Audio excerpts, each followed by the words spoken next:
저희가 오늘은 진짜 오랜만에 주제를 음. 이제 진짜 상승을 하는가? 아 진짜 로 제일 어려운 잡아 질문이다 예 진짜. 봤는데 어쨌건 이번 주 뭐 미장, 국장 다 흐름 나쁘지 않았습니다. 의미 있는 상승이라고 보셨어요?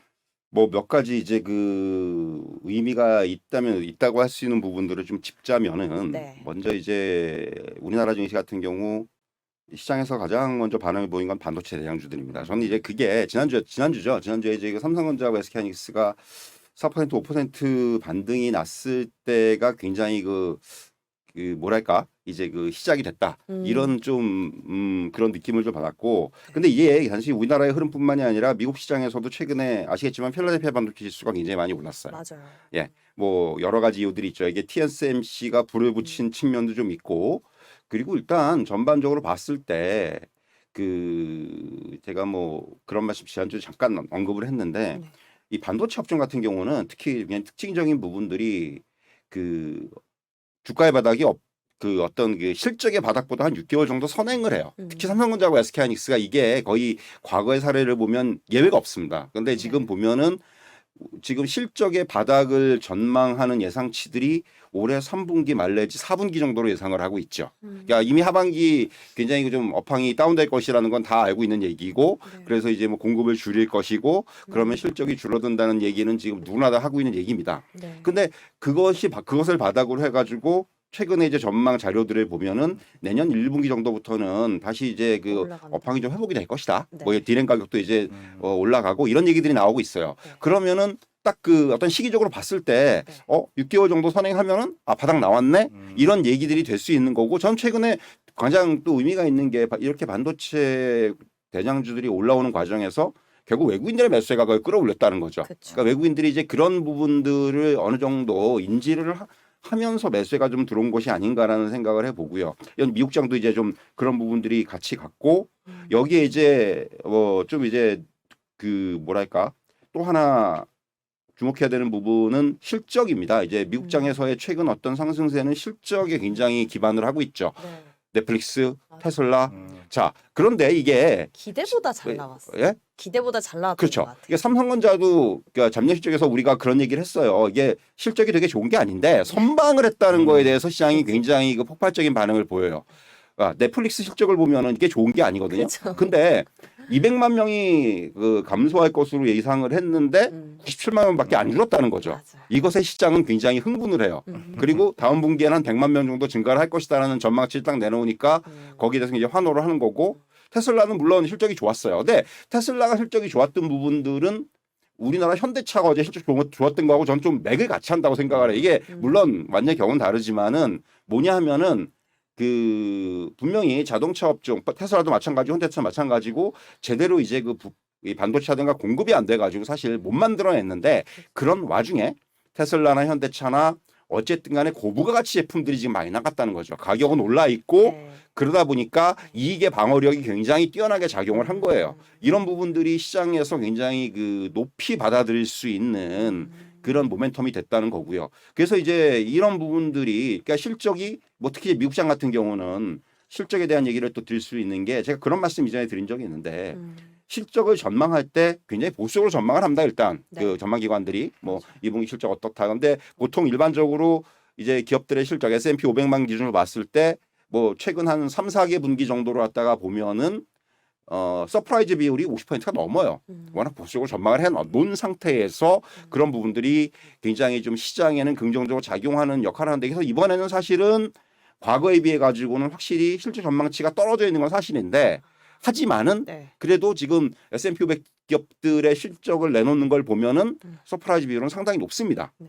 네, 이런 부분들이 지금 시장을 끌어올리는 어떤 굉장한 그 원동력으로 작용을 하고 있다. 네. 이렇게 말씀드릴 수가 있을 것 같고요. 부장님 근데 그 서프라이즈라는 기준이요. 컨센 기준이에요? 컨센, 그러니까 지금 컨센이죠. 아. 컨센이고 네. 또 하나는 최근에는 이제 컨센도 컨센이지만은 뭐랄까 워낙 그 전망치가 떨어져 있는 상황에서 그러니까. 예, 그런 부분들이죠. 그러니까 전망치가 좀 너무 떨어져 있다 보니까 앞에서 말씀드린 넷플릭스 같은 사례가 그런 거예요. 어떻게 보면은 그러니까 굉장히 그 최악의 상황에서 크게 좀 벗어났다라는 이제 그런 그 심리. 네. 이런 거. 이게 왜 예. 제가 질문을 드렸냐면 어제 그저께였나요? 넷플릭스 실적 발표가 났는데 우리나라 보도들 봤을 때 넷플릭스 깜짝 실적을 발표했다 이러는데 사실 깜짝 서프라이즈라고 하기에는 그냥 기대치가 낮았던 것뿐이지. 그래서 이게 서프라이즈라는 기준을 어떻게 봐야 되나 근데 싶더라고요. 뭐 이제 그런 의미가 두 가지 의미라고 생각해요. 서프라이즈라는 게 네. 그러니까 좀 약간 그 다른 의미라고 생각을 하는데 정말 너무 안 좋을 걸로 다 알고 있었는데 그래도 이 정도가 나왔다라는 의미에서의 서프라이즈. 예. 예를 들면 반에서 꼴찌하다가 이제 그렇죠. 20등 하면 그쵸, 뭐 그런 서프라이즈예요? 거. 예. 50명 중에서 한 50등 예. 하던 사람이 한 20등 예. 하면 정말 서프라이즈잖아요. 아. 전 요번 이게 그래서 그러니까 이번 실적 2분기 실적에 제가 이전에 그런 말씀드린 적이 있는데 굉장히 그 해석이라든가 이런 부분이 유연해질 수 있다는 말씀드린 적이 있어요. 맞아요. 근데 지금 그게 적용이 되는 것 같아요. 맞아요. 그게 이제 실적에 대해서 너그러워졌어요, 사람들이. 그러니까요. 과거 같지 않아요. 네. 옛날에는 뭐 실적 나오면 내가 하나 뜯어가지고 뭐 이건 어떻네 저건 어떻네 뻔뻔했죠. 하는데 네, 네. 이번 2분기 실적을 보면서 내가 느낀 게 이번에는 사람들이 약간 작정을 했구나. 시장이 작정을 했구나. 좀 웬만하면 그냥 좀 잘 넘어가 주기로 이런 표현이 정확할지는 모르겠습니다만은 네, 네, 네. 근데 이게 또 한편으로는 지금까지 시장이 굉장히 그 악재가 과반영되는 국면이었다면은 이제부터는 호재가 좀 그 과반영되기 시작하는 국면이 시작된 게 아닌가라는 생각이 저는 네. 굉장히 강하게 들어요. 네, 네. 항상 시장이라는 게 이렇게 왔다 갔다 하는 거거든요. 근데 지금은 좀 그런 국면이 아닌가 하는 생각이 들고 앞서 이제 외국인의 매수 잠깐 말씀드렸는데 네. 이건 상당히 저는 특히 최근에 보면은 그 IT 업종이라든가 경기 민감주라든가 이런 쪽으로 우리나라 장에서 좀 베팅이 들어오고 있다는 느낌이 들어요. 이게 확실히 그러니까 이 정도면 이제 거의 뭐 저점 아니냐라는 이런 시각들이 상당히 좀 반영이 되는 것 같고 이런 것 뭐 이런 부분들 여기에 이제 저는 우리 크게 우리나라 시장뿐만 아니라 글로벌 증시를 움직이는 세 가지 요인이 환율, 금리, 물가인데 자 환율은 지금 보시면은 확실히 이제 그 어제 더군다나 ECB가 50bp 그 빅스텝을 밟았습니다. 네. 이거는 굉장히 복합적인 의미를 가지고 있는 건데 앞서 잠깐 이제 설명을 해주셨지만은 네. 일단 이거는 ECB 입장에서는 규격 처방이죠. 그러니까 왜냐하면은 지금 뭐 최근에 워낙 인플레이션이 뭐 유럽도 마찬가지로 40년 만에 최고치니까 이걸 갖다가 좀 빨리 잠재우겠다는 의미도 있는 거고 또 하나는 결국 유로죠. 유로가 지금 너무 약하다 보니까 이걸 어떻게 좀 끌어올려 보자라는 심리들이 굉장히 작용을 하고 있어요. 그래서 오히려 지금 50bp 올리니까 유럽장은 그거에 대해서 긍정적으로 반응을 해버리는 거죠. 유로가 약하다는 거에 대해서 굉장히 지금 부담을 안고 있거든요. 그렇죠. 유럽 시장 자체가 이런 부분들. 근데 이제 이게 어떻게 보면 미국의 어떤 그 니즈와도 좀 맞다는 생각이 들어요. 왜냐하면은 최근에 이제 미국 기업들이 실적 발표할 때 빠지지 않는 멘트 중에 하나가 그거예요. 너무 달러가 강해가지고 우리가 지금 실적이 줄었다. 이런 표현들이 심심치 않게 나와요. 그러니까 달러 강세가 미국의 기업들 입장에서 좋은 게 아니에요, 결코.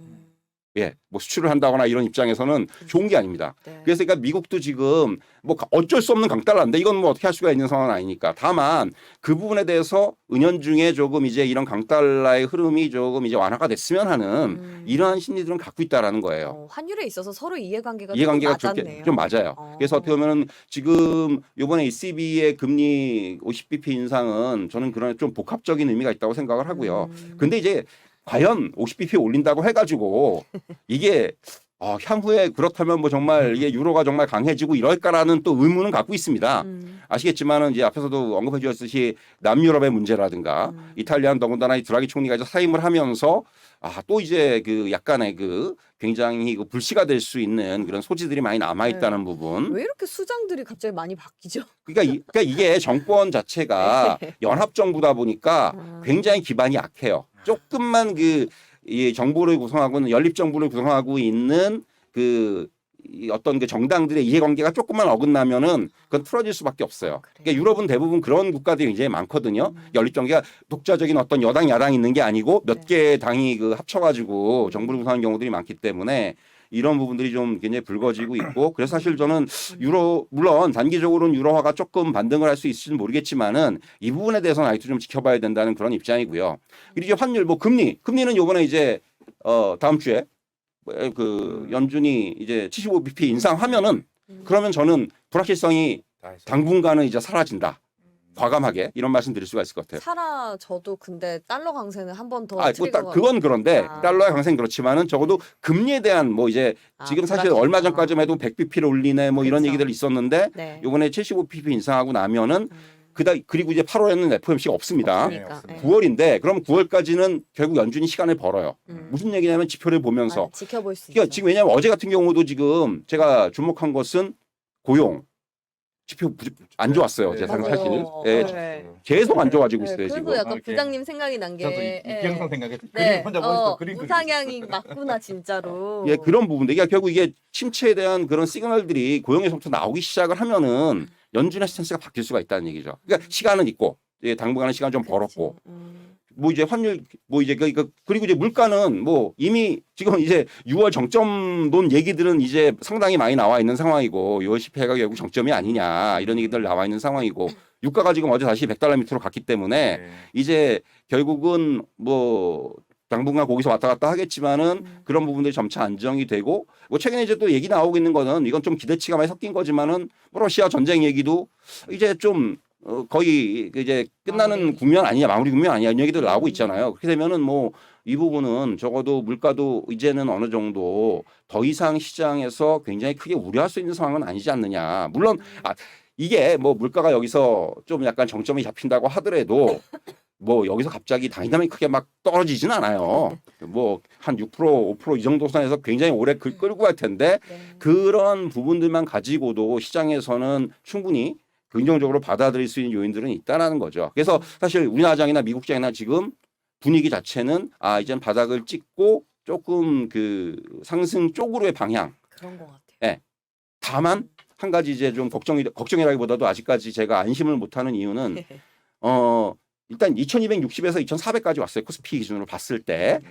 자, 그렇다면 여기서 반등의 목표치가 얼마냐에 대해서는 지금 약간 이제 고민을 해봐야 되는 거예요. 정말 여기서 막 어떤 분하고 제가 통화를 했는데 뭐 그럼 또 이제 3천 가는 거예요. 나한테 물어보더라고 가지고 제가 갑자기 말을 잃었어요. 이게 아직까지도 이렇게 생각하시는 분들이 있구나 진짜로. V자 반등 그렇게 안 된다고. 그 V자 반등이라는 게 그렇게 예. 뭐 늘 나오는 게 아니라는 걸 다시 한번 맞아요. 말씀드리고요. 현실적으로 좀 봐야 돼요. 일단 저는 우리가 지금 베어마켓 랠리라는 표현을 참 많이 쓰는데 네. 지금 베어마켓 이런 식의 어떤 뭐 2,300에서 한 2,500, 600 또 뭐 2,400에서 2,700 이런 식의 어떤 계단식 상승이 훨씬 더 시장의 입장에서는 안정적이죠. 탄탄히 네, 올라가요. 그런 식의 흐름이 나와주는 것이 오히려 시장 노선 좋지. 네. 지금 여기서 뭐 V자 반등이 난다고 하더라도 그것을 너무 또 그것에 환호할 필요도 없고, 예, 뭐 그런 상황이에요. 그래서 저는 일단은 지금 이 반등의 목표치가 어느 정도까지 갈 수 있을지 일단 2,400은 넘어왔는데 저 1차적으로 코스피 왔을 때 2,400에서의 어떤 안착 이 부분부터 좀 먼저 확인할 필요가 있지 않나. 맞아요. 이 부분을 말씀드릴 수 있을 것 같아요. 바닥은 좀 다지면서 올라가야지 나중에 혹시라도 또 악재 맞고 떨어질 때도 찬찬히 내려올 수 있지 않을까요? 맞아요. 근데 재밌는 게 네. 바이든이 어제 반도체 지원책 상원 통과했잖아요. 네. 근데 이게 재밌는 게 어제 새벽에 삼성전자가 미국 텍사스에 20년간 250조 투자한다 했고 어제 우리나라 정부에서도 반도체 분야에 340조에 대한 지원을 한다 그랬어. 이게 제가 봤을 때 이미 알고 야 너네 통과하게 되면 이거 우리가 터뜨릴게. 이런 느낌이 왜 이렇게 뉘앙스가 그런 느낌이지 않을까라는. 바이든이 전자라고요? 그러니까 이미 저를 맞섰잖아요 반한 때. 네. 우리가 반도체 지원책을 통과시킬 거고 너네가 우리 향후에 여기 투자해라 뭐 이런 느낌이 하나씩 나온다는 게 뭔가 이미 알고 있는 최근에 외국인의 흐름들이 그렇지 않을까 그런 생각이 들어요. 근데 그것도 어제 사실 저도 생각을 해봤었는데 그 뭐지? 초반부터 삼성전자 무슨 450조, 뭐 예. 어디서 현대차는 몇백 조, 그것만 해도 지금 1,000조가 넘거든요. 그렇죠. 그런 돈이 도대체 어디서 나올 거며 그 투자에서 어떤 계획만 발표한 거지 사실상 청사진 어떤 구체적인 그거는 나오지 않은 상황에서 이제 시장도 너무 조단위에 익숙해져서 이게 별로 반응이 없는 것 같아요. 그렇죠. 이제 일단 뭐 그 부분에 대해서는 최근에 또 어떤 기류가 보면은 네. 이게 뭐 경기 침체라는 그런 이슈가 불거지면서 오히려 기업들의 지금 투자에 대한 보류, 철회 이런 부분들이 조금씩 늘어나고 있죠. 우리나라도 마찬가지고 미국도 마찬가지인데 사실 이게 저는 그 현실성이라는 측면에서는 이게 과연 그렇게 될까라는 아직까지 의문점이 있어요. 네. 뭐 금액도 금액이지만은 지금 어떤 시장의 상황이라든가 경제 상황이라든가 이런 부분을 봤을 때 그렇게 과연 지금 할 수가 있을까? 예. 그러니까요. 그래서 이제 지금 그거는 조금씩 이제 계속해서 좀 확인해 봐야 되는 그런 문제라고 생각을 하고요. 다만 이제 방향성이죠. 중요한 거는 방향성이고 어쨌든 간에 뭐 삼성전자라는 기업을 놓고 봐서도 지금 사실 최근 몇 년 동안 별로 이렇게 대규모의 뭘 투자를 하거나 이런 부분이 계획대로의 진행 정도를 한 거지 그런 식의 뭐 그런 부분은 없었고 여기에 이제 우리가 좀 더 시장에서 기대하는 부분들은 뭐 대규모의 M&A라든가 이런 부분까지 기대를 하고 있기 때문에 결국 저는 물론 그런 실적이라든가 이런 부분 또 반도체 업황이라든가 이런 부분도 중요하지만은 이 주가를 여기서 진짜 좀 한 단계 업시킬 수 있는 가장 중요한 모멘텀은 그러한 뭔가 이벤트예요. 이게 사실 뭐 이제 지금 여러 가지 얘기들이 나오고 있잖아요. 근데 이제 그런 부분들이 정말 가시화가 되고 현실화가 된다면은 거기서 우리가 어떤 주가에 정말 모멘텀이 찾아지지 않겠느냐 그런 좀 생각을 해볼 수 있을 것 같아요. 그러니까 이게 뭔가 저기 과장님이 말씀하신 부분은 그냥 수급적인 측면에서 외국인이 이제 알고 들었던 이런 의미로 접근을 하시는 거죠. 어느 정도는 예, 뭐 예, 그죠? 예. 근데 이제 부장님께서는 이게 삼성전자의 주가 부양을 위해서는 어떤 개별적인 이벤트, 모멘텀이 좀 필요하다라는 얘기가 나왔습니다. 혹시나 그런 정부 정책들이 진짜 반도체에서 현실화된 가능성이 높다고 보세요? 뭐 일단은 뭐 근데 네. 이게는 아까 얘기했던 삼성전자 같은 경우는 20년간 투자를 하기 때문에 맞아요. 20년간 250조. 네. 물론 그 텍사스 공장에 음. 오스틴 2개 아까 뭐 테네사인가 그쪽에 9개인데 얘기를 하고 있길래 네. 미국 쪽에서는 고맙다 이렇게 음. 대형 투자해줘서 고맙다라는 언급을 해줬다는 게 음. 이미 알고 있는 상태에서 말한 게 아닌가라는 생각을 하고 있죠. 그리고 어제 저도 그 기사 다뤘었는데 우리 정부 입장에서는 그 340조 원을 정부가 직접 투자하는 게 아니라 기업들이 반도체에 투자를 하도록 세제를 지원해주고 인력을 양성해주는 걸로 저는 알고 있거든요. 여러분 이 부분 저희가 팩트 체크해서 조금 다시 뒤에 전해드릴게요. 근데 반도체 같은 경우는 어제 저희가 말씀을 좀 나눴었지만 치포 동맹에 있어서 중국이 견제를 하고 있어가지고 이게 지원책이 현실화되려면 그것부터 좀 고리를 끊고 가야 될 것 같아요. 마무리를. 그렇죠. 사실 이제 그게 어떻게 보면 가장 넘어야 되는 중요한 허들이라고 생각을 하고요. 네네. 지금 근데 이제 어떻게 보면 반도체 시장을 놓고 보면은 중국과 이제 뭐 우리나라 같은 경우는 경쟁 관계에 접어든 상황이에요. 사실은 그래서 이제 이게 우리나라 대단한 거. 네. 아니 뭐 중국도 대단하네. 중국이 대단한 거죠. 지금 반도체만 놓고 보면은 네. 중국이 지금 그 따라오고 있는 상황인데 네. 그러다 보니까 결국 그 약간의 그 긴장과 갈등은 계속해서 확장이 될 수밖에 없고 확대가 될 수밖에 없는데 결국 과거 사례를 보면 마찬가지였어요. 기존에 이제 우리가 반도체 업종만 놓고 봤을 때 갈등 관계 결정 강력해서 일본, 미국 이런 그 국가 및 그 기업들과의 어떤 그런 갈등 관계가 유지가 됐고 이제는 약간 그 위치만 바뀌었을 뿐이고 사실 그런 부분도 있었는데 또 그렇다고 해서 항상 이렇게 뭐 그런 업체들과 뭐 계속 싸우고 갈등만 했느냐? 또 협력을 할 땐 협력을 했어요. 이거는 좀 얘기가 달라요. 이거는 그 아무리 뭐 약간 그 국가 간에 좀 긴장이 고조가 되고 하더라도 기업들의 어떤 기술이라든가 시장에 대한 어떤 그 진출이라든가 이런 부분에 있어서는 또 서로 간에 손을 잡고 동맹을 맺어야 할 때가 있는 거죠. 네. 그렇기 때문에 그런 부분들을 감안한다면은 어떻게 보면은 저는 아마 중국과의 어떤 그런 반도체 산업에 있어서의 그런 관계도 그런 식으로 맺어지지 않겠는가. 그걸 중국도 원할 것이고 당연히. 그죠. 그러니까 그건 어쩔 수가 없는 거죠. 서로 굳이 제로섬을 할 필요는 그렇죠. 없죠. 이게 어떻게 보면은 이제 물론 과거에 이제 뭐 우리나라 반도체 업체들이 일본 업체들과 제로섬 게임을 벌인 정말 치킨. 제대로 치킨 게임부터 붙어가지고 결국 이긴 적이 있는데 그건 그때 상황이고 우리 또 그런 상황이 될 수도 있어요. 하지만은 그 이전까지는 적어도 지금은 그런 갈등과 동맹을 이제 그 투트랙으로 가는 그런 아마 단계들이 전개가 되지 않겠느냐 맞아요. 이런 말씀을 드릴 수 있을 것 같습니다. 네. 중국에 대한 또 자세한 이야기는 어제 영상을 여러분 또 참고하시면 보다 자세하게 아실 것 같고요.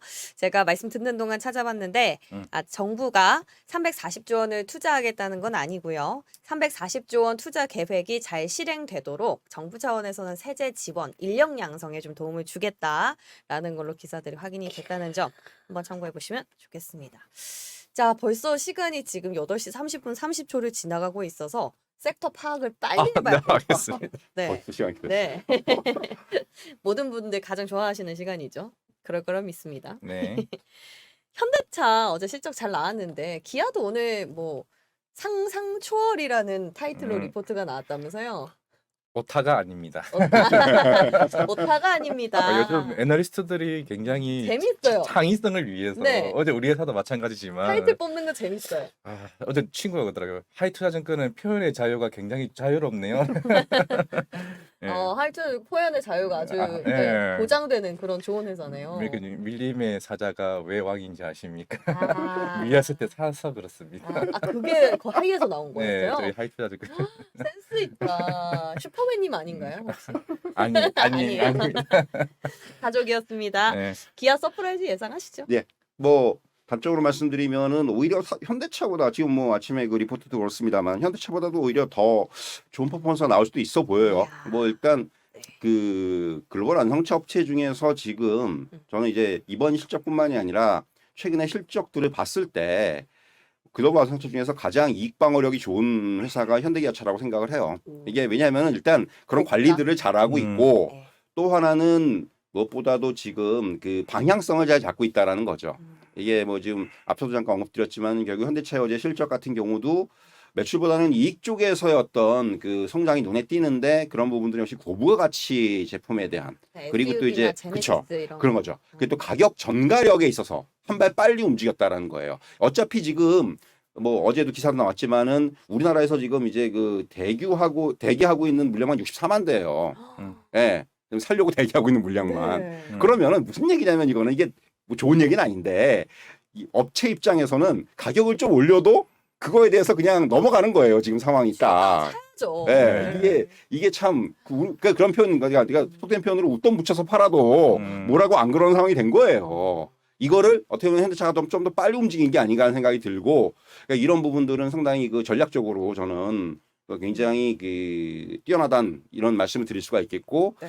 이런 점에서 이제 오늘 기아도 좀 그런 부분들이 계속 이어질 것으로 보여지고 이제 중요한 것은 네. 지금 뭐 이전 시간에도 그런 말씀드렸지만은 반도체 수급이 좀 풀리고 있죠. 어쨌든 해양 반도체 수급이 풀리고 네. 생산의 정상화가 이루어지고 나면은 그런다고 하더라도 대기 물량이 완전히 이제 소진이 되는 데는 한 2년 이상 걸릴 거예요. 그러면은 적어도 실적의 측면에서는 당분간은 어느 정도 이 실적은 좀 담보를 하고 들어갈 수 있지 않겠는가. 현대차 같은 경우는. 그래서 사실 자동차 업종 같은 경우는 저 지난번에 그런 말씀드린 적 있죠. 왜 그 독일 이슈 터졌을 때 주가 빠졌을 때가 어떻게 보면 마지막 기회가 된 거죠. 지금 차트를 보시면은 현대 특히 기아 같은 경우는 이번 하락 과정에서 빠진 게 없어요. 그러니까 그 차트를 그냥 늘어나 보면은 와 이건 정말 이걸 갖고 있었으면은 타격을 전혀 안 받았겠구나라는 생각을 하시는 분들이 많으시더라고요. 정말로. 그러니까 이런 것만 놓고 보더라도 지금은 어떤 그 최근에 어떤 흐름을 보면 방어주로서의 역할도 좀 하고 있고 그리고 한편으로는 실적의 측면에서도 좀 이제 그 우리가 계속해서 눈여겨봐야 되는 그런 이제 업종 종목이 아닌가 하는 생각이 듭니다. 근데 주가는 기아는 좀 잘 갔는데 현대차는 못 갔죠. 네, 현대차가 다이렉트로 받은 거잖아요. 여기 독일 같은 이슈도 현대차가 아무래도 그걸 다이렉트로 받다 보니까 그런 부분들이 단기적으로 조금 영향을 준 거죠. 주가에는. 뭐 사실 보유하신 분들께서는 말씀 듣고 보면은 걱정하실 건 없을 것 같은데 그럼 이제 신규 매수를 좀 기대하시는 분들은 지금 어느 정도 뭐 타이밍? 저는 이제 뭐 현대차나 기아나 정말 근데 이제 이런 종목들은 약간 그 호불호가 엇갈릴 수 있는 게 네. 대형주를 좋아하시고 장기 투자를 원하시는 분들은 원픽으로 꼽아도 되는 종목이라고 생각을 합니다. 네. 근데 다만 뭐 빠른 빠르게. 매매를 원하시고 단기간에 수익을 내기 원하시고 그럼 좀 그렇죠. 이러신 분들한테 안 맞죠. 예, 당연히 예. 당연히 아시는 얘기고. 그래서 이 부분 정말 포트폴리오에 좀 약간 대형주를 편입하고 싶은데 마땅한 게 뭐가 없느냐? 그럴 때는 좀 꼽아볼 수 있는 종목이고 또는 이제 약간 장기적인 관점에서의 투자를 원하시는 분들은 충분히 접근이 가능한 그런 종목이다 이렇게 말씀드릴 수가 있겠습니다. 네, 완성차 굉장히 호평이 나왔습니다. 네. 뭐 같은 의견이시죠? 같은 의견이고 또 네. 아이오닉 6가 7월 달부터 사전 판매 들어갔잖아요. 또 이 영향도 또 거의 홍보대사신 것 같아요. 아이오닉 6 차 예뻐요? 제가 말했잖아요. 사진 아반떼 그럼 그 칭찬 맞습니까? 욕을 하시는 뒤에는 포르쉐. 결론은 엉덩이만 보자. 결론은 투스카니. 아. 욕 먹겠다. 편집 부탁드릴게요. 그리고 이번 주에 좀 두드러졌던 어떤 뭐랄까 심리 중에 하나가 위험 자산을 좀 선호하는 심리로 약간씩 조금 이동을 하고 있는 것 같아요. 그 와중에 코인, 대표적으로 꼽을 수 있겠는데 뭐 어제 약간 박살이 났지만 아, 박살. 예, 네. 박살이 났지만 그래도 좀 회복을 빠르게 하고 있는 것 같거든요. 네. 뭐 사실 이제 그 뭐 지금 가상화폐 움직임은 저는 미국 시장의 성장주 움직임과 거의 같이 간다고 보시면 될 것 같고요. 네. 우리나라도 마찬가지로 최근에 증시에서 이제 많이 좀 반등을 하고 있는 것들이 뭐 게임주라든가 맞아요. 메타버스 관련주라든가 이런 쪽이 이제 정말 반등이 좀 세게 나오고 있죠, 나름대로. 이게 결국 그거는 워낙 많이 빠져 있기 때문에 그런 게 첫 번째죠. 그러니까 뭐 아시겠지만은 이게 지금 계속해서 이제 그건 그 근본적으로 미국의 국채금리 움직임과 연동이 되는 부분이었고, 국채금리가 계속해서 이제 상승을 하면서 성장주의 불리한 환경들이 조성이 됐고요. 그러다 보니까 이제 미국에서도 그렇고 성장주들이 빠지면서 이게 뭐 그 가상화폐 움직임 거의 이제 똑같이 가는 이런 흐름이 나타났는데, 이제 최근에 어떤 그런 부분들이 이제 완화가 되면서 다시 성장주 쪽으로, 또 하나는 여기에 이제 제가 이전부터 좀 계속해서 잘 쓰는 말 중에 하나가, 이게 뭐 시장 자체가 이제 유동성의 장세에서 유동성이 좀 제거가 된 장이잖아요. 사실은 유동성이 긴축의 장이잖아요. 사실은 긴축이 어떻게 중심에 떠오른 장이다 보니까 이럴 때일수록 오히려 성장성이 더 부각이 됩니다. 기업의 성장성이. 그러니까 성장주가 다 같이 가진 않겠지만은 그 내에서 정말 그 뛰어난, 계속해서 이제 성장이 되고 또 여기에 이제 실적이라든가 어떤 그 펀더멘탈까지 좀 이제 어느 정도 가세가 된 종목들은 완전히 차별화될 수가 있다라는 거예요. 이게 이제 우리가 흔히 예로 꼽는 것들이 미국의 빅테크 같은 경우를 예를 꼽아요. 조정을 많이 받았지만은 최근에 이제 회복을 하고 있고, 그렇기 때문에 만약에 향후에 이런 그 긴축의 어떤 흐름들이 이어질 수밖에 없는 상황이라면은 이러한 그 성장주 내에서의 어떻게 보면은 차별화가 좀 그 강화될 수 있다. 이런 말씀을 드릴 수 있을 것 같아요. 우리나라도 마찬가지. 그러니까 그렇죠. 최근에 제가 나온 리포트 중에서 좀 눈여겨본 게 네. 네이버 같은 경우가 이제 하반기에 굉장히 좋을 것이다라는 리포트를 누가 냈어요. 네. 전 그거 보면서 그래도 아니 컨셉은 잘 잡았다. 물론 네이버가 갈지 안 갈지는 모르겠습니다만은 네. 어쨌든 간에 흐름 자체는 맞는 얘기예요. 맞아요. 그건 사실은. 그러니까 지금 이미 조정을 많이 받아 있는 상황이고 뭐 그런 그 지금 네. 환경이기 때문에 그러니까 뭔가 그 저기 성장주 쪽으로 센티멘트 개선 플러스 낙폭 과대 해서 뭔가 종목별로 옥석 가리기가 시작되는 것 그쵸. 같습니다. 그죠. 네, 네, 맞아요. 전체적인 흐름은 성장주 쪽으로 좀 움직인다라는 데는 의견이 없으신 것 같고, 사실 근데 메타버스나 원격 교육 같은 거는 뭐 트레이딩이잖아요. 네, 근데 이제 너무 순환매가 빠르다 보니까 들어가긴 좀 위험한데, 그렇다고 해서 컨텐츠 같은 경우는 손 놓고 있다 보니까 모든 네, 뭐 종목 다 그렇죠. 갔단 말이에요. 맞아요. 이런 걸 좀 피하기 위해서 결국에 방망이 짧게 잡는 게 맞아요? 이게 결국은 하지 말아야 참 되나? 이게 네. 어려워요. 왜 어렵냐면은 어제 제가 이제 그 교육주도 올라가는 거 보고 야 이런 또 이런 장이 나오는구나 생각을 했는데 네. 굉장히 그 호흡이 빠르기 때문에 네. 사실 그런 것을 뭐 따라가는 거는 이렇게 뭐 쉬운 것도 아니고, 그리고 따라간다고 해가지고 또 수익이 난다는 보장도 잘 없어요. 또 고점에 물려버릴 수가 있기 때문에 그런 부분들은 저는 조금은 피해야 된다고 생각을 하는데, 다만 지금 시장의 흐름은 어쨌든 간에 되게 뭐 여러분도 느끼시겠지만은 되게 단기적인 흐름이에요. 그러니까 이게 물론 어느 정도 이 지금 수급이라든가 이런 부분에서는 서서히 연속성이 조금씩 이제 확보가 되는 그런 모양은 나오고 있어요. 외국인의 수급이라든가 이런 걸 보면은. 네. 다만 어떤 그 종목의 시세나 이런 것들을 보면은 아직까지는 시장에서 완전히 뭐 야 이제부터 간다가 아니고 아직까지 좀 긴가민가 이러한 심리들이 절대적으로 지배를 하고 있습니다. 그건 무슨 얘기냐면은 그렇기 때문에 순환매가 빠르게 나타나고 있는 거고, 그러니까 지금은 그래서 저는 뭐 지금 앞에서 방망이 짧게 잡는다는 말씀해 주셨는데, 그래서 저는 아직까지는 그 이게 수익의 측면에서는 10% 정도를 보고 들어가야 된다. 뭐 좀 더 먹으면 좋겠지만은 그것도 많이 보신 거 아니에요? 10%는? 이게 지금 그래요. 지금 10%를 와. 보고 들어가야 된다. 정확하게. 어. 그러니까 왜냐하면 바닥에 많이 빠져 있기 때문에 네. 바닥에서 사기 좋은 종목들은 많아요. 근데 이제 그 항상 또 그런 욕심을 내시다 보면은 거기서 뭔가 이제 이게 더 오르겠지 이런 그 생각을 하시는 분들이 많은데, 지금은 조금 욕심을 줄일 때다. 시장의 입장이 아직까지는 확실하게 시장이 뭐 상승장으로의 어떤 전환 이런 걸 논하기에는 너무 일러요. 그러니까 일단 그런 것들을 논하기 위해서는 지금 앞에서 제가 말씀드렸던 그런 요인들, 환경들 이런 것들이 완벽하게 조금씩 이제 개선이 되는 모양이 나와야 돼요. 그러기 전까지는 지금은 말씀드리지만은 반등이고 네. 우리가 이게 뭐 흔히 잘 쓰는 베어마켓 랠리고 이런 국면이기 때문에 지금은 그 목표 수익률을 좀 줄이실 필요가 있습니다. 요거는 제가 꼭 드리고 싶은 말씀이에요, 진짜로. 그러니까 전체적인 흐름은 방향성은 맞는데 돌다리를 자꾸 두드려 두드려 보고 봐야지. 가기 때문에 그만큼 숨이 가쁘게 돌아가는 것 같네요. 그런데 컨텐츠는 사실 과장님은 좀 그거랑은 다르게 보지 않으세요? 뭐 컨텐츠는 이게 에이스토리 같은 것만 얘기해도 사실 우리가 작년에 생각했던 이제 그런 컨셉, 뭐 추정 이게 그건 좋았습니다만은 그게 하나가 한번 부러지고 나보니까 주가가 한번 박살이 네. 나버렸죠. 근데 그러다 보니까 최근에 에이스토리가 그렇게 많이 빠지지는 않았어요. 물론 어제 한번 빠지긴 했습니다만은 네. 이제 사실 그거죠. 우리가 예상했던 그런 부분에서 그 이후에 추가적인 일감이 계속 생길 수가 있느냐의 차이겠죠. 그러니. 그래서 이번에 우이오가 성공을 해서 그러면 에이스토리도 내년 이제 무당의 500억 말고 그 이후에도 추가적인 제작비에 대한 의뢰에 대한 부분들이 나올 수 있는 기대감을 심어줬기 때문에 이번에 계속 탄탄하게 올라가지 않았나 생각하고 있어요. 그럼 A 스토리 말고 컨텐츠에 대해서 지금 벌써 저희가 얘기를 나눈 게 좋게 2주는 된 것 같거든요. 네, 맞습니다. 그만큼 2주가 길다 이런 건 아니지만 하루하루 바뀌는 시간 속에서 보면은 2주 동안 나는 컨텐츠 하나도 못 샀는데 소외감을 느낄 수 있잖아요.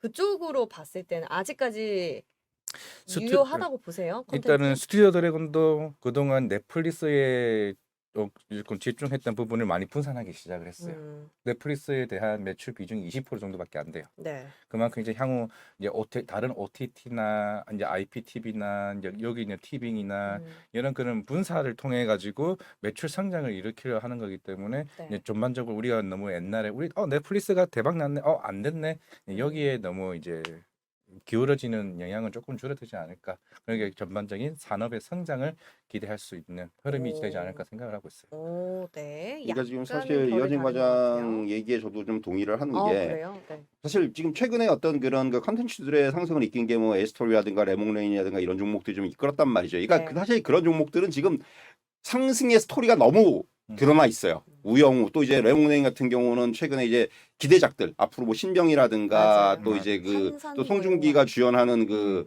부잣집 막내 아들이라든가 네. 이런 것들이 뭐 정말 레몽레인이 제작하거든요. 예. 그거에 대한 기대감들이에요. 워낙 그 이제 지금 기대작들이니까. 근데 중요한 건 저는 여기서 오히려 저는 스튜 드래곤이라든가 CJ ENM이라든가 이런 종목들에 무겁기 때문에 사람들이 쳐다보지 않는데 네.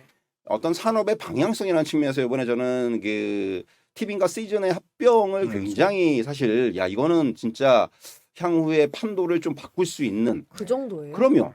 왜냐하면 이제 뭔가 토종 OTT로서 이제는 그 메인 브랜드가 생긴 거거든요. 어떻게 보면은 그동안 약간 이게 굉장히 갈라져 있었는데 네. 이런 부분들이 생긴 거죠. 그러니까 넷플릭스의 대항마가 확실하게 생긴 거고 어떤 이제 자금력이라든가 이런 부분도 업이 된 거고 더 나아가서는 저는 이제 마치 지금 중국의 그 토종 OTT들처럼 해외 시장, 중국 토종 OTT들이 동남아 시장을 장악을 하고 있거든요. 이런 것들이 가능해진다는 거예요, 앞으로. 단순히 이제 어떤 그 로컬 시장뿐만이 아니라 해외 시장으로의 진출이라든가 이런 부분까지 가능해질 수가 있기 때문에 네. 사실 저는 오히려 그래서 지금 컨텐츠 못 사가지고 조금 아쉬우신 분들은 물론 이게 무거워요. 그래서 사실 제가 잘 말씀은 안 드리는데 뭐 CJ은행 같은 건 지금 주가적인 측면에서는 저는 충분히 싸다고 생각을 하거든요. 네. 그런 것도 한번 관심을 가져보시는 게 산업의 측면에서는 충분히 접근의 방법이다. 이런 말씀 드릴 수가 있을 것 같아요. 그러네요. 지금 제가 주가 보니까는 뭐 에이스토리나 레몬레인에 비해서는 아직까지는 그럼요. 바닥권에 있는 상황이니까 그 상승 모멘텀에 대해서는 또 두 분이 일치를 하셨습니다. 근데 제가 옛날에 과장님이랑 얘기 나눌 때 그런 말을 했었잖아요. 이게 OTT가 사실 뜰 때도 됐지만 코로나 때문에 트리거가 돼가지고 빵 뜬 거잖아요. 근데 지금은 다들 집에서 OTT 잘 안 보시고 나가서 영화 보고 그리고 그만큼 이제 수요가 줄어드니까 넷플릭스도 그걸 또 방증하는 거 아닐까요? 네. 그런 부분은 어떻게 우리가 해석해야 되죠? 저는 항상 영화관과 OTT는 공생관계라고 생각하고 있습니다.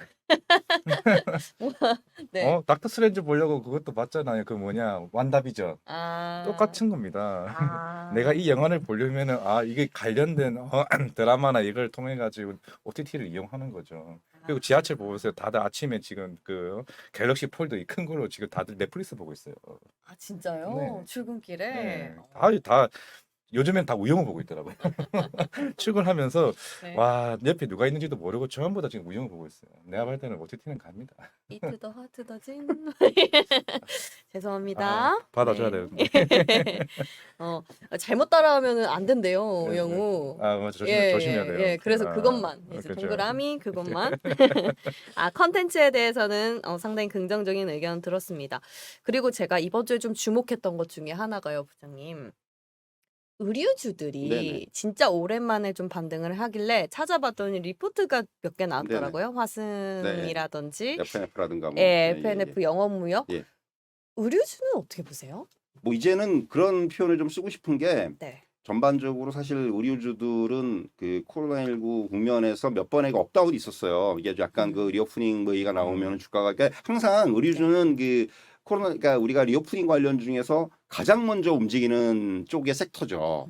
그러니까 뭐 그런 얘기들 많이 쉽게 얘기하면은 이제 뭐 그동안 이제 오랫동안 그 어떤 통행의 제한이라든가 이런 부분에서 묶여 있다가 그게 풀리면은 사람들이 일단 옷부터 좀 산다. 옷이 없다. 입을 옷이 없다. 네. 뭐 밖에 안 나가니까 네. 그런 얘기들이 과거에 이제 좀 많이 나왔었는데 이제는 그런 국면이 좀 지나고 실적의 측면이라든가 이런 부분에 다시 그 코로나19 이전의 어떤 그런 흐름들을 회복을 하는 네. 이런 모양들이 나타날 것으로 보여지고요.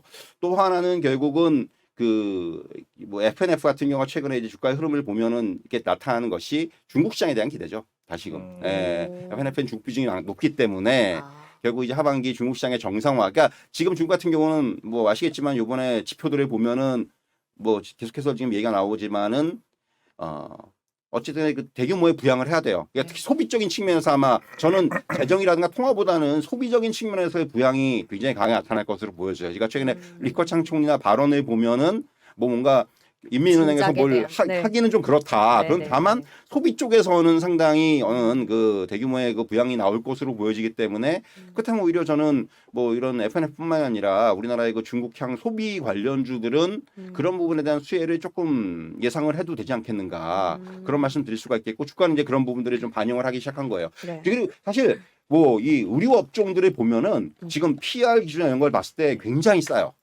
그러니까 뭐 FNF 같은 건 좀 올랐지만은 그러니까 우리가 이제 그 의류주 중에서 대표적으로 꼽을 수 있는 종목들이 뭐 한섬이라든가 이런 종목들을 보면은 네. 지금 PR이 5배밖에 안 됩니다. 예. 지금 주가 보시면 확 빠져 있죠, 진짜로. 그러네요. 예. 이게 완전 15일 날 바닥권이에요. 완전 저점 예. 신저점이에요. 예, 신저점이에요. 예. 그럴 이유는 별로 없어요. 2분기 실적이 나쁘지가 않거든요. 예. 근데 이제 이게 어떻게 보면 시장에서 약간 소외된 측면도 있고 그런 부분들이 있기 때문에 오히려 지금 이거는 바텀 피싱의 개념에서도 그러네. 접근이 가능한 예. 그런 업종이라는 말씀을 드릴 수 있어요. 최근에 영업무역 같은 경우도 이제 올라오는 게 맞아요. 워낙 많이 빠져 있었거든요, 그동안에. 예, 그런 거죠, 어떻게 보면. 그러면 들어보니까 소비재 같은 경우에는 사실 우리 내수 파이가 너무 작잖아요. 그렇죠. 그러다 보니까 중국 포션이 좀 높은 기업을 봐야 될 것 같은데 한섬도 약간 그런 측면에서 볼 수 있어요? 중국 한섬보다는 이제 FNF라든가 FNF, 뭐, FNF. 그런 종목들. 수출을 많이 비중을. 그렇죠. 중국 비중이 높은. 근데 제가 한섬 말씀해 주셔가지고 한섬 봤더니 약간 탐나는 자리인 것 같아요. 한섬 제가 개인적으로 좋아하는 브랜드이긴 합니다. 개인적으로 좋아한다고요? 제 왜? 대부분 정장은 다 한섬입니다. 한섬 브랜드입니다. 오, 여러분, 비싼데. 네. 이 말에 사람이 말하는데 의도가 있을 거란 말이죠. 아니요. 네, 한섬을 좋아하시는? 그래서 항상 현대 아울렛이나 백화점 가면 한섬 브랜드가 많이 있잖아요. 저희 그 고향에 있는 골프장도 저 한섬 회장님께서 만드신 거라서 그 회장님이랑 인연이 있습니까? 제가 어렸을 때 놀던 곳에서 골프장을 만드셔가지고 마음이 아픕니다. 왜 우리 아버지는 거기에 땅이 없었을까? 저도 항상 생각합니다. 왜 강남에서 태어나지 못했을까? 아, 같은 결이겠죠. 또 혹시 궁금하신 섹터 체크 한번 마지막 하나 정도 될 것 같은데 시간? 여유 있게 뭐 말씀을 하자면은 2차 전지. 계속 2차 전지 얘기 나오는데도 포드 얘기가 나왔습니다. 네. LG 에너지 솔루션, SK온 물량 확대하겠다고. 네. 이게 왜냐면 지금 모든 전문가들마다 얘기가 다 달라요. 그래요? 아니다. 우리 합작사 만들었지 않아요? 어떤 SK 블루오버인가? 맞아. 네, 그런 거 맞는데. 블루오버. 그래서 그러면 포드의 물량 자체를 늘린다는 게 무슨 의미가 있을까요? 그런 걸 어차피 떠나가지고 합작사인데. 지금 사실 지금 이효준 과장이 얘기해 준 대로 네. 2000년대에선 전망이 되게 엇갈려요, 솔직히. 이게 저도 이게 헷갈릴 때가 많아요, 이게 솔직히. 이게. 소부장에 따라 다른 거 아니에요? 글쎄요. 아니에요? 이게 네. 왜냐하면은 이게 저는 이제 그런 부분보다는 네네. 물론 이제 그런 지금 뭐 해외 업체들과의 완성차 업체들과의 관계도 중요하고 네. 또 이제 어떤 실적이라든가 이런 측면도 중요한데 결국선 이천지 업체들을 보는 가장 중요한 부분은 앞으로 이제 밸류에이션에 대한 문제라고 생각을 해요. 가장 큰 게. 네. 왜냐하면 이제 애널리스트도 약간 좀 비싸게 보는 애널리스트들이 있는 거고 이제 종목에 따라 약간씩 이제 이건 약간 고평가 얘기가 나오는 부분들이 있고 우리가 이제 이전에도 그런 얘기 많이 나왔잖아요. 이천지 같은 경우는 뭐 앞으로 5년치 밸류를 갖다 쓴다, 뭐 땡겨 쓴다 이런 얘기 많이 네. 나왔는데 네. 다시금 그런 부분들이 조금 불거질 수 있는 상황이 아닌가. 물론 업체별로 이건 그런 과정에서 차별화가 될 거예요. 차별화가 될 거고 네. 저는 일단 이천지를 둘러싼 지금 여러 가지 이제 그 갑론을박은 그런 부분들이 좀 작용을 하고 있다고 보고 또 하나는 결국은 이제 우리가 뭐 이전 시간에도 그런 얘기를 했지만은 그 해외 업체들과 완성차 업체들과의 관계 그 안에서 또 아시겠지만 이제 그 이천지의 방식을 두고 뭐 우리가 뭐 잘 아시잖아요. 이거 우리 유하진 과장이 잘 설명해 주셨 지난번에 한번 얘기를 해주셨는데 그런 부분을 두고 이제 과연 그렇다면 그런 환경이 바뀌면은 뭐 이제 또 그런 환경에 적응할 수 있겠느냐라는 이런 또 원초적인 어떤 이런 논란들 이런 부분들이 막 겹치고 있는 것도 중국 업체들과의 어떤 경쟁 구도 네, 네. 이런 부분들까지 좀 아울러 가서 이게 상당히 좀 복잡하죠 상황이. 예. 그래서 이제 그런 부분들을 너무 물론 이제 주식 투자할 때는 좀 단순해져야 되는 측면이 있어요. 예. 그렇기 때문에 저는 이천지도 지금의 어떤 시점에서는 네.